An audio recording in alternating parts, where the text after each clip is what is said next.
One of our key presenters this morning is Professor Ricardo Hausmann.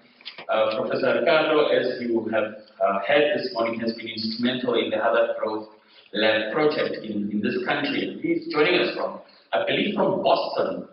Must be 3 o'clock early morning that side.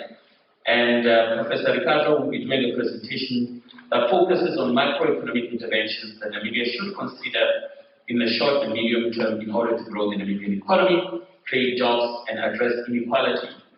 Just a short profile of Professor Hausmann. He's the founder and director of the Harvard Growth Lab, and also the Hariri Professor of Practice of International Political Economy at the Harvard Kennedy School. His scholarly contributions have had a significant impact on the study and practice of development. These include the development of the growth diagnostics and economic complexity methodologies, as well as several widely used economic concepts such as the dark matter, original sin, and self-discovery. His work has been published in some top journals in the world. Since launching the Growth Lab in 2006, Professor Hausmann has served as principal investigator for more than 50 research initiatives in nearly 30 countries, informing development policy, growth strategies, and diversification agendas at the national and sub-national levels. Before joining the Harvard University, he served as the first chief economist for the Inter-American Development Bank from the year 1994 to the year 2000, when he created the research department. He served as Minister of Planning in Venezuela from 1992 to 1993, and as a member of the Board and Central Bank of Venezuela. He also served as the chairperson of the IMF World Bank Development Committee. He was professor of economics he was professor of economics at the Center of Public Policy, and he holds a PhD in economics from the Cornell University. Professor Hausmann, a very good morning to you, and welcome to this seminar. Well, thank you very much. It's an honor and a pleasure to be with you this morning and to participate in this important discussion. I just listened to the previous speaker's presentation, found it really informative and interesting, and had a lot to agree with. We are having this discussion in Namibia because COVID has been tough. And we want to see the economy recover from this COVID recession. I want to say a little bit during my presentation about the COVID recession, and then I will look at the things that could make the economy grow going forward.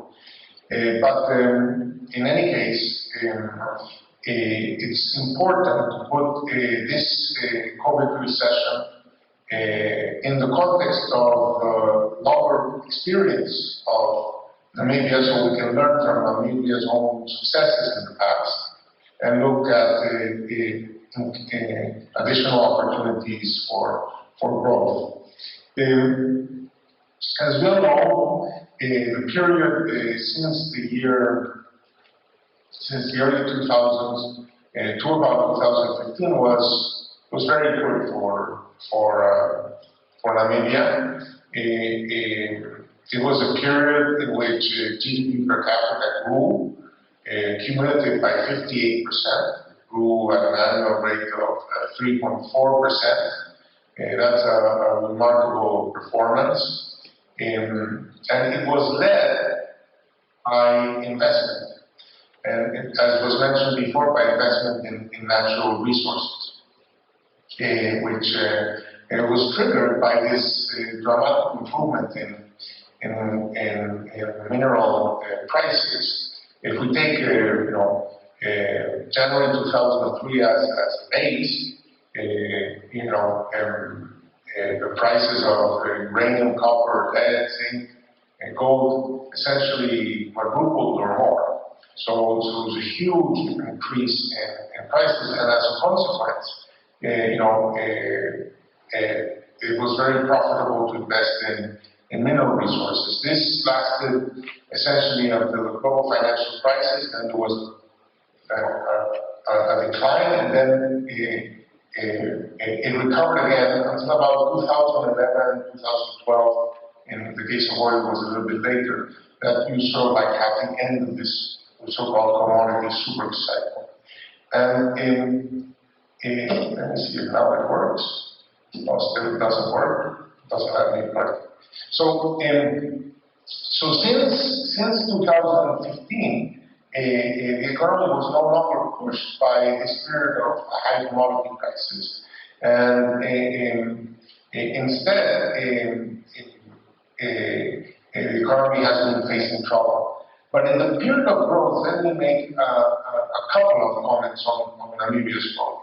It was not just pure luck. It was not just that the economy was able to grow because the stuff that it was exporting was worth more. Namibia in this period actually increased its market share in minerals and metals worldwide and maintained its market share in agriculture and other activities. So it was more than just good luck. It was in part the fact that the economy had the capacity to attract a significant amount of investment. And in the Fraser Institute assessment of investment credibility, Namibia performs incredibly well. So this experience of being able to attract significant investment in mineral resources bodes well for the future. It's something that many countries have been unable to do. In this sense, Namibia outperformed South Africa during the commodity super cycle big time. And it bodes well for other forms of investment that we'll see in the future, maybe now with green hydrogen and other such initiatives. It comes with a history and an institutional history of being able to exploit these opportunities and track growth. Also, Namibia did not grow just by producing more of the same. Namibia introduced a significant number of new things to its export basket since, say, 2004. We benchmarked how many cross-tradable activities. So it means that this export-led growth had a very large multiplier effect domestically. And it shows that if we focus on exportable activities, the domestic spending of those analysis that I'm the host, so I can share, hopefully. So let me share my screen. So this slide that I'm showing you decomposes the growth during the boom period between tradables and non-tradables. And even though tradables were very dynamic, non-tradables actually represented 90% of growth. So this is important to know. Now, when the commodity prices got into trouble, you see that foreign direct investment into extractive industries stopped. And in that sense, investments to Namibia follow very closely investments to other mineral exporting countries in the rest of the world and in the region. So that means that in the period of 2015, the economy entered into a recession. And that recession was led by a significant decline in investments post-2014. So before COVID, the economy was already in recession. But the economy showed in the period 2000 to 2008 and in the period 2009-2015 an ability to grow at a really fast rate at 3% per capita in those significantly long periods. But it was not a sustained growth because it was stopped by the global financial crisis in 2008-2009, but more importantly by the end of the super cycle in 2015-2019. Now, as if 2019 was not difficult enough, in came COVID. Here I'm comparing, I'm calling 100 the GDP of South Africa, Sub-Saharan Africa, and Namibia during COVID, that is 2020-2021. And what we observed is that Namibia had a lot of trouble, more trouble than South Africa or Sub-Saharan Africa, and that the recovery was disappointingly slow. And even in 2021, where the world expected a recovery, in my part of the world, in Latin America, the recovery of 2021 was significantly faster than expected. And what I mean by expected is as expected by the IMF in October 2020, when they were looking at their projections for the world economic outlook in 2021. And these are the errors that the IMF made in those projections. And in the case of Namibia, those projections, which were not that impressive, actually were not achieved. And that's in part because of particularly, it was a bad performance and very slow recovery across the economy, but a particular bad performance in the secondary sector.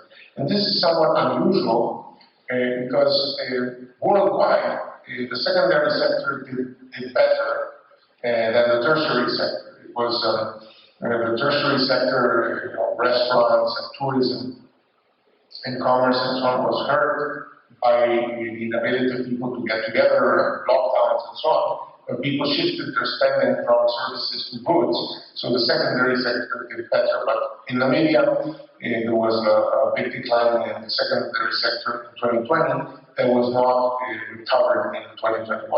This means that there's a lot of capacity, in principle, in that sector that can just recover going forward. And I need to know more of why this decline happened. It's very concentrated in some industries like metal processing. But in principle, this is a capacity that the country had and might be able to develop. Now, the good news is that the commodity prices are rising. In particular, gold and zinc and lead and copper and uranium, you see prices have been going up since, say, January 2020. Maybe on your end you can mute your Zoom so I don't get feedback on my own voice. Now, in the spirit of COVID, you also have the need to assist the economy. And the Ministry of Finance has to put together a package of 3.6 percentage points of GDP to help the economy through emergency spending on health, education, and water, and through emergency income grants, and to support the private sector. And part of it was done through investment reallocation, but a significant part was due to a widening of the fiscal deficit. And this, in some sense, partially reversed efforts that were done post 2015-16 in terms of fiscal consolidation through expenditure restraint. However, and as a consequence of that, the debt to GDP ratio that was on a rising trend before COVID has been on an accelerating rising trend. And these are the Ministry of Finance projections. And going forward, that are able to stabilize the debt to GDP ratio and towards the year 2023-2024.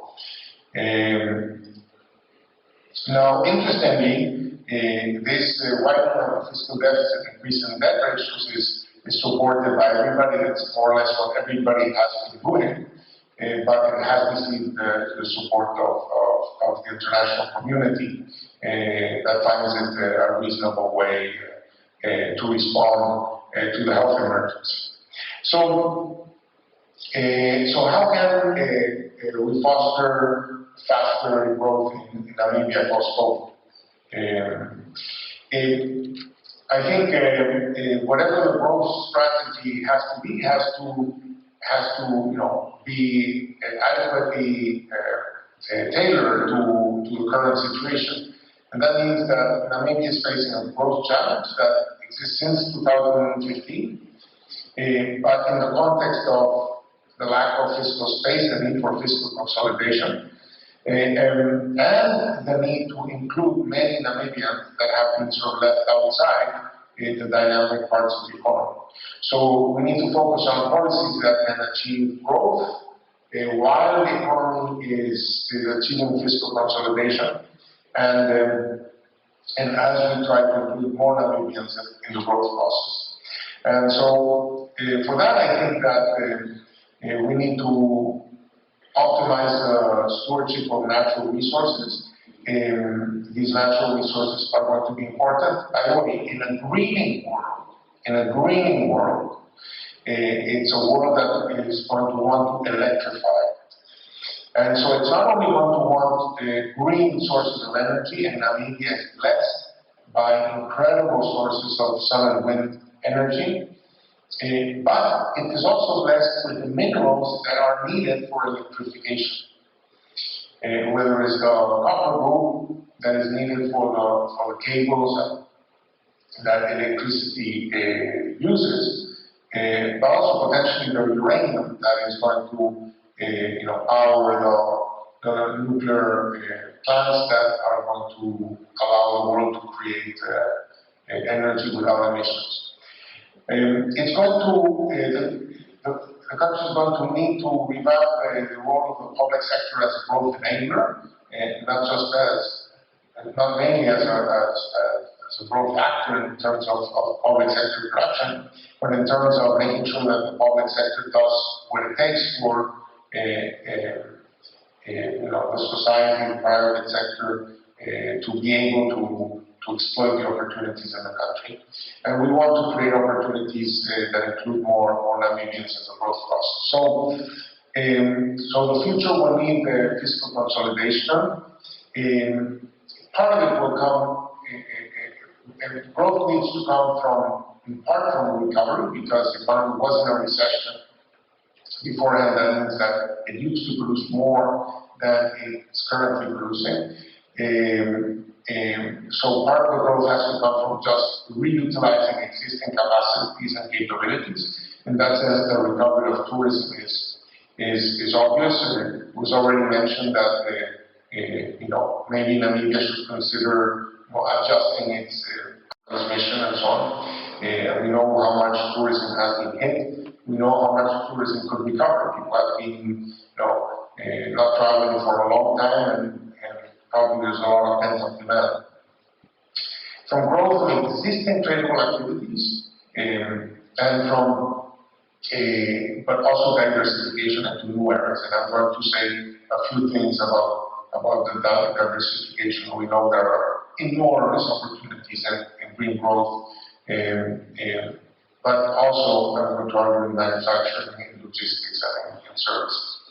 As with all mineral exporting countries, mines don't last forever, and there's a set of mines that are scheduled to close. So always you need to be able to replace those mines with new investments if you have a resource base. And as I was mentioning before, this Fraser Institute says that if the prices are there, this is the appreciation of the country's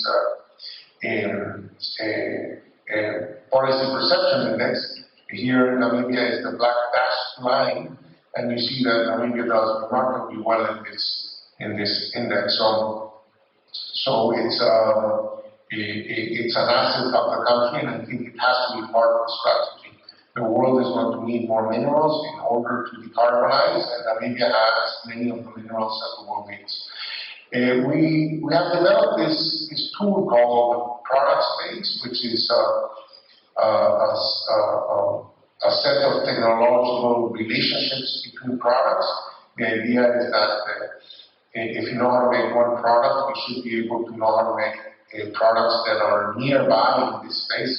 In this space, every circle is a product, and it's connected to other products based on its technological similarity, in terms of the similarity of the capabilities needed to do these products. This is what Namibia is currently producing, and so we like to look at the things that are near those, and we pass it through several filters. So these are in red here. You see now industries that we think are near the industries that you have, and that you sort of like have what it takes to diversify into these industries. They are not just feasible because they're related technologically to things that you already have, but they are attractive in other terms. And so we looked at the whole space and found plenty of opportunities in many areas. In the process of doing this, we created a tool that we delivered to the government that allows to analyze any industry in particular, its feasibility, its attractiveness, but also it tells the government which are the global players in those industries and where have they been investing, in the region, and so on, so that this can power more direct conversations with potential investors to make the case of why investments in Namibia are potentially interesting. But in addition to these industries that are sort of nearby existing capabilities, we also want to exploit the opportunities that arise from urban agglomerations in services, particularly in winter, where we see that there's enormous opportunities to move to business services, to finance, insurance, and real estate. These are industries that both sets of industries have been revolutionized by COVID because they're dominated by activities that can be done remotely. With COVID, we learned that things we used to do in the office can be done from home. But now the world is realizing that things that can be done from home can be done from abroad. And that is creating opportunities for export in activities that used to co-locate with other activities in the same town. And now they can be done more remotely. And so this is an area of growth that we're exploring, and we think that there's going to be significant opportunities in Namibia. Obviously, to materialize those opportunities, digital technologies have to be deployed so that the world is connected, but I think that that's relatively easy to achieve with. And then there is these ideas of leveraging natural resources. There's tourism, and there's the Green Growth Initiative, which are remarkable and world-class. The things that James Namibi and so on has been working on are truly remarkable, and I'm really excited to continue thinking about how that is likely to transform very dramatically the structure of the economy and the set of new opportunities that will arise. It's a very, very rich potential, and it leverages an incredible asset that the country has.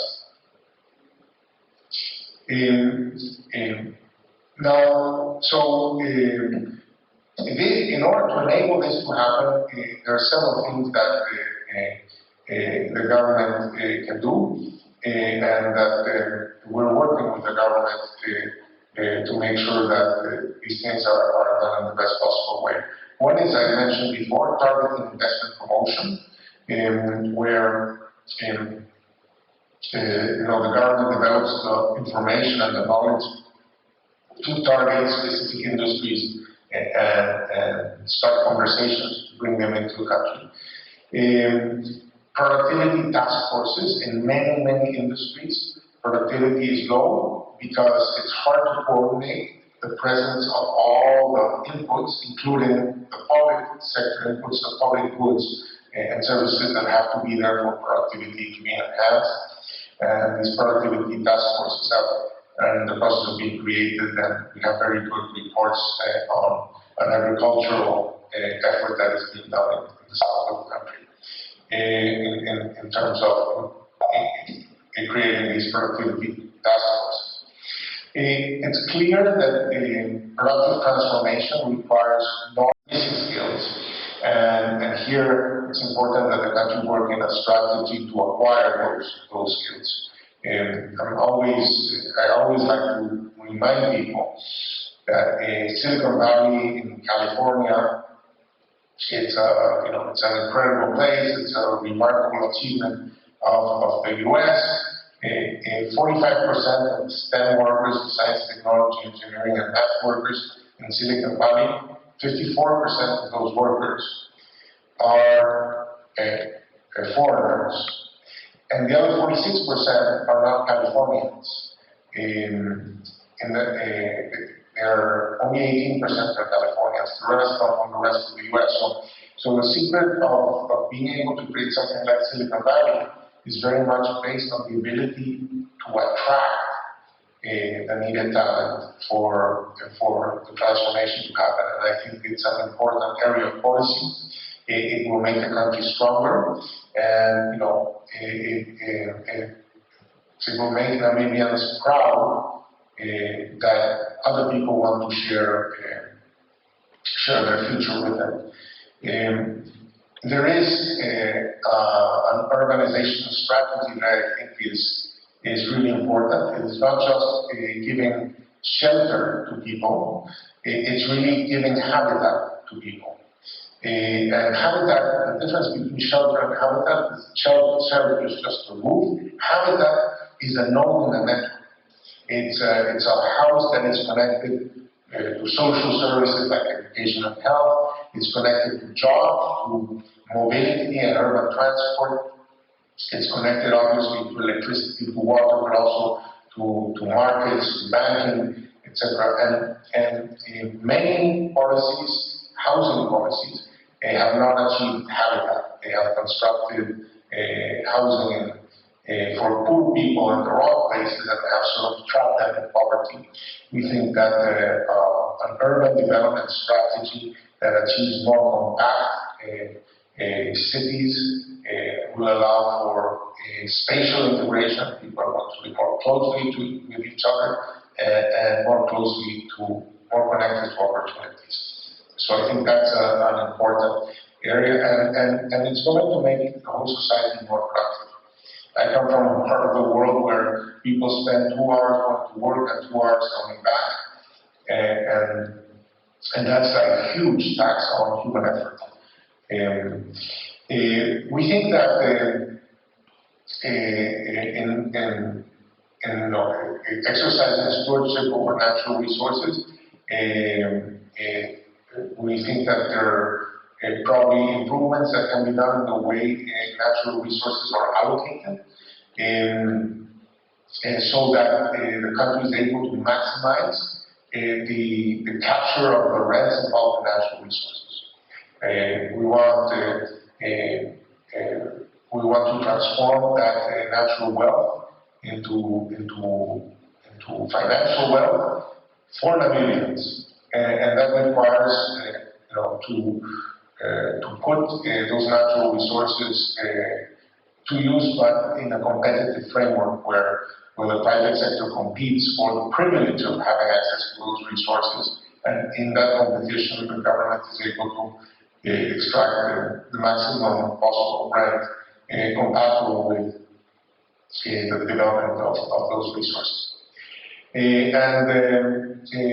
We also see the need for an enabling framework for the green hydrogen, the new economy based on renewable energy, and for the blue economy.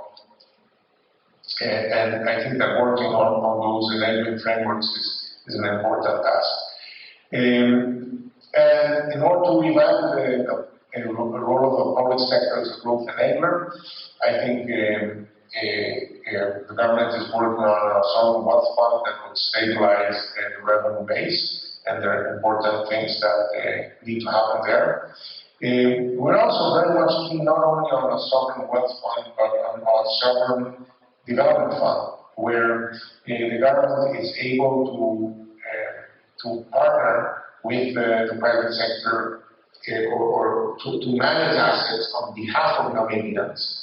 Maybe by co-investing and other things in the private sector that allows this private sector that growth is not only going to create jobs and economic activity and so on, but part of the upside is still captured by the nation. We'll need to work on restructuring public expenditures to facilitate fiscal consolidation, to optimize the portfolio of Namibian public sector assets, and to facilitate, there's a lot of talk on public-private coordination. Very often there is a problem in public coordination. Different parts of the government are pushing different agendas, and this creates policy uncertainty.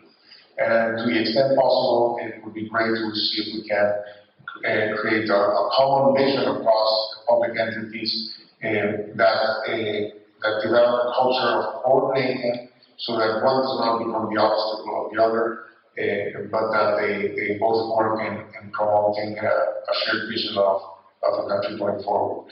That's what I wanted to share with you. Thank you very much for your attention, and I hope there's some time for questions and comments. I'm looking forward. Thank you. Thank you so much, Professor. 20 minutes. We have mics in the room. If you have questions or clarity that you're seeking from Professor Hausmann or probably and thought that you want to interrogate him on, please go to the mic and post your question. You're talking about sovereign development. It's an very interesting concept to me. Could you elaborate on this and explain and give us some ideas of which countries have used this successfully? Absolutely.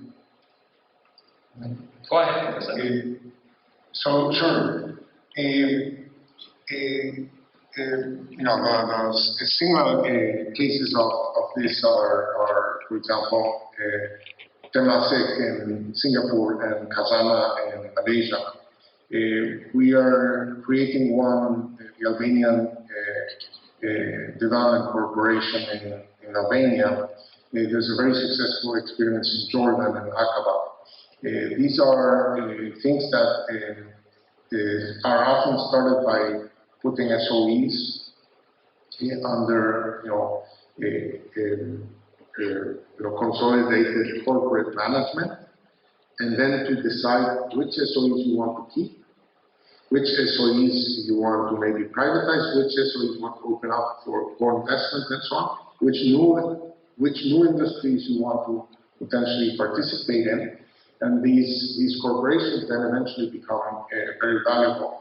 Kazana was started in the early 2000s by putting just some of the key state-owned enterprises, but then these enterprises, their efficiency was improved, dividends were paid to the corporation. The corporation redeployed those investments in other areas, and now it's a company worth north of $50 billion and a huge agent for transformation of the economy, and they're able to think strategically into new industries that they want to get into new areas that they want to promote. So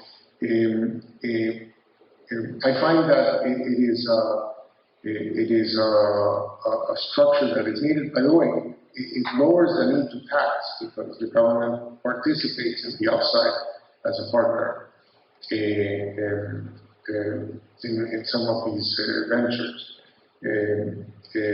And what it brings to the table is that all new ventures require a lot of coordination.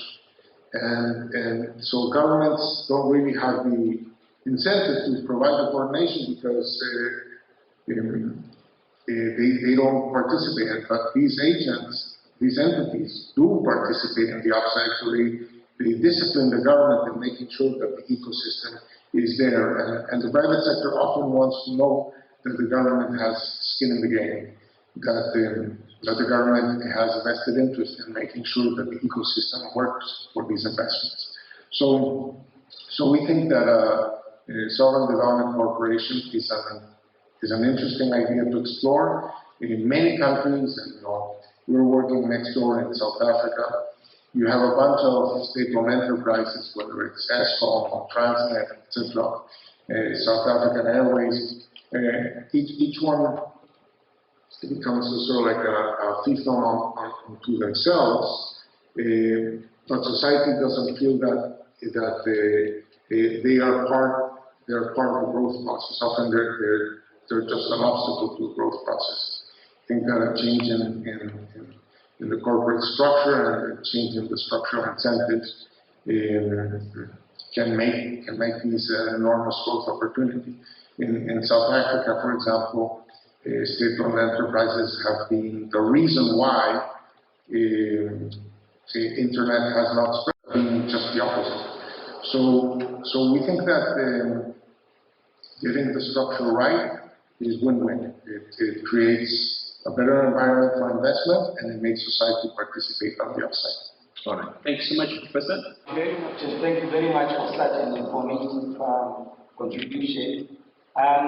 In respect of the three categories of proposals that you have indicated, would those in the current environment of Namibia require massive law reforms in order for that to be enabled? Thank you. Many things can be done without many legal reforms. In our productivity task forces, we often find a long to-do list that does not involve legal reforms.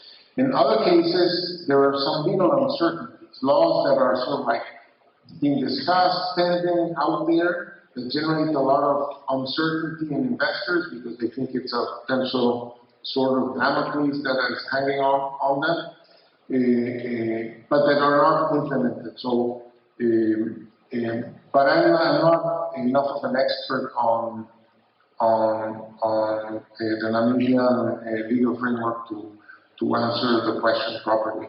I see the opportunities. I see the green growth opportunities. I think that my intuition is that a lot can be done without major legal change. I think that the changes that are needed in the immigration law, for example, are more in bylaws than in laws, but I'm not sure where exactly they are. But I think that they should be doable in the right framework and with the right goals. It should be possible to achieve consensus in Namibia. In that sense, you have a fairly, it's reasonable for people like me to be envious of your political system. You get to, you have achieved remarkable things, and I think that you can, the things that are required are not that difficult to achieve. Some of them might be achieved through bylaws. Many of them have a lot to do with just improved administration. But to the extent that they might need some legal changes, I hope that the political system can deliver them. I think it has in the past, and I think you have what it takes to deliver. You don't have the dysfunctional politics that we see in so many other countries. Thank you, Professor. You shared with us that building a national vision is a key element to recovery.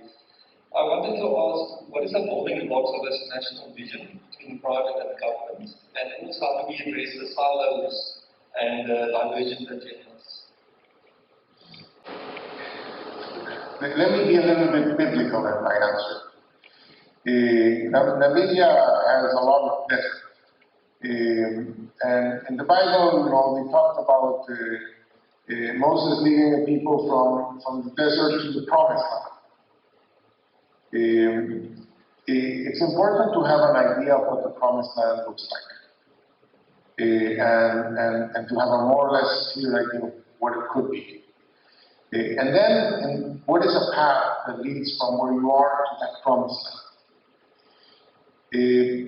But the anchor of the promised land is an important anchor. So if you know what kind of things you want to achieve and what it will take, how to achieve them, then you can get people more or less in line of, how we go from here to there. It's very important that we realize, are very focused on ownership of what exists and not enough on what could be. So I think that right now we're discussing, the green hydrogen agenda, the possibilities of investment there. It's numbers that are in the order of the national GDP. Could potentially transform many things in the economy. You have enormous potential in tourism. There is enormous potential in agriculture, both in the north and in the south. We're very far from the technological frontier in the north, so there's a lot of growth that could happen there.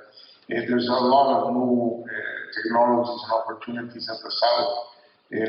Enabling those things to happen are going to create opportunities for many Namibians, and making sure that we have what it takes. And if we don't, that we are able to attract it and get it in, is what a growth strategy is. I think my reading of Namibian society, the Namibian dynamics, is that one always complains about and is frustrated about slow progress in some areas. I think that you have a relatively constructive environment, and I think you should transform it and put even bigger assets, anchored by the vision of that promised land and some shared idea of how to get there. And I think that can get a lot done. Thank you for the opportunity. I saw Botswana was focusing on informal sector development, and I was wondering what's Namibia, Bank of Namibia thinking, and the professor about the informal sector. We know that more half of the population are now living informally in shacks, and I think within the discussions I could not see really how their role has been considered in the development. Thank you. There is a tradition in the International Labour Organization to define it as a sector where labor laws are not applicable because it's not based on a wage-labor relationship. So it's typically self-employed or people employed in very, very small units. So it's really not SMEs, but some people call it the MSMEs, the micro, smaller unit. It's really at the very micro level of small units. I think because they are small, a lot of regulatory burdens that are significant for large firms become, of impossible compliance at the small end. And that talks about an environment in which the ecosystem is not supportive enough. You treat everybody the same, but people don't come in with the same capabilities. So same treatment, different capabilities means that some people are excluded from formality, or excluded from the regulations that other people find more manageable. I like to think of the self-employed and the micro enterprises not by their size or by the current state. So that we would have like a different policy for that. But it's by a certain age, if you want. Hopefully, these ventures, and it's very important they exist because they show entrepreneurship initiative, so that they become like a source of innovation, a source of entrepreneurship, a source of ideas, and we want an ecosystem that is as supportive of them as possible. Here there's several levers that I think have proven to be very promising. Digitization or digitalization, other people call it, connects small initiatives to enormous potential opportunities. And I'm a big believer in giving people access to basic digitalization services. Let me give you a short anecdote. In Latin America, there's a huge unicorn that is now worth, I don't know, something like $60 or $80 billion. That is sort of like our Amazon. It's just like Amazon. It's called the Mercado Libre, free market. Now, there's a new unicorn whose business model is to help small enterprises digitize enough so that they can sell through our Amazon. And the moment that companies are able to develop a product line, offering it on the internet, suddenly you have access to the whole market. You can potentially become an exporter and so on. That company that just helps small companies digitize, that has become a unicorn. And in my mind, that shows the opportunity. So in Colombia, for example, they created something that they call factories of productivity. It's like a digitalization core that helps small firms digitize and consequently access these opportunities, access these markets, facilitate all the other processes of accounting and finance and so on that become a headache for any small venture. So I think that a special attention to these small units is very useful. My friend Danny Roderick has written recently very eloquently on why this is an important element of a growth strategy. And I think we should create an environment that is not just reduce barriers, but maybe invest in some enabling things. And here, finance and digitalization are two instruments that have been used. In some countries, as you know, lending to the informal sector has developed as a huge private sector initiative. There's a bank in Mexico called Compartamos that focuses only on lending to the informal sector and has become a huge entity with 50,000 employees is lending throughout the country. So I think that there are many growth opportunities there, and we should focus on making sure, number one, that regulations are easy to abide by for small entities, and that we empower them with access to finance and technology. You mentioned a very important aspect in your closing remarks during your presentation, and it related to the coordination of public policy to minimize uncertainty. And Governor, in his opening remarks, mentioned about unity in purpose. And I think this is a very important aspect that serves as a catalyst for success in any policy intervention or any initiatives that are going to be taken for economic recovery.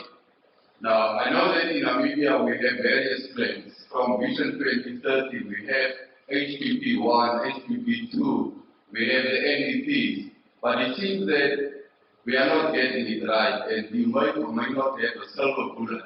But in your view and your experience, this initiative that the government is starting of productivity task forces, we worked on a similar case in Peru, and the idea was to work on several key industries and make sure that the ecosystem is supported. And that means that, what this ministry does, what that ministry does, and what that ministry does doesn't contradict each other in the context of this particular industry, right? So the productivity task force is a task force of the public and the private sector that works on the elements that will make an industry more productive. So not more profitable, because you know profitability can be achieved by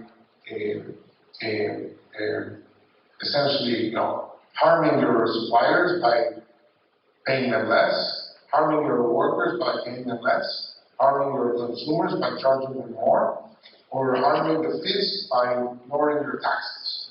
So either by lowering the cost of your inputs, workers, harming your consumers or the FIS, you can make the firm more profitable. But you don't make society richer. You just redistribute within society. But productivity allows the society to do more with less. And so you can pay your suppliers more, you can pay your workers more, you can charge your consumers less, you can make more money and pay more taxes. So it's win-win-win. So that's why we like to focus on productivity, because it's so win-win-win. The other approach of just making the guy in the room more profitable is going to make everybody outside of the room poorer, and they're going to stop you. So these productivity task forces have to be well supported. Now, there was a change in government. After we finished our work on these productivity task forces, there was a change in government. And the new minister thought that he didn't want to continue with that effort. But the private sector saw that effort so valuable that they lobbied the government to continue. So sometimes what gives stability to these efforts is civil society and the private sector and the whole nation. That disciplines, in some sense, the cabinet and the government. Oftentimes, you know, for example, an industry that requires enormous coordination is tourism, because it involves the Ministry of Foreign Affairs and visas and immigration rules and so on, with infrastructure and road signs and building permits and training and a lot of things that are in different ministries. Having a credible civil society and private sector that interlaces with the different parts of government in a constructive way is a way of facilitating public-public coordination. You know, when I talk to a private sector or civil society that complains about the lack of coordination in the public sector, I often encourage them to think of themselves as agents that can improve on that coordination. That a demanding society that puts constructive agenda on the table and that is able to have coordinated discussion can do a lot in helping the government coordinate itself. Well, thank you so much, Professor. A round of applause to the good professor. Thank you once again for reminding us that we have a proud history of growth and we have what it takes.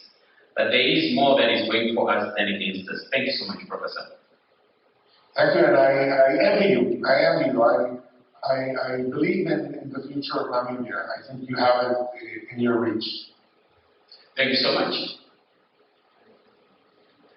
All right, that was Professor Hausmann, all the way from Boston in the United States of America. His instrumental work in terms of supporting Namibia's diversification plan is work that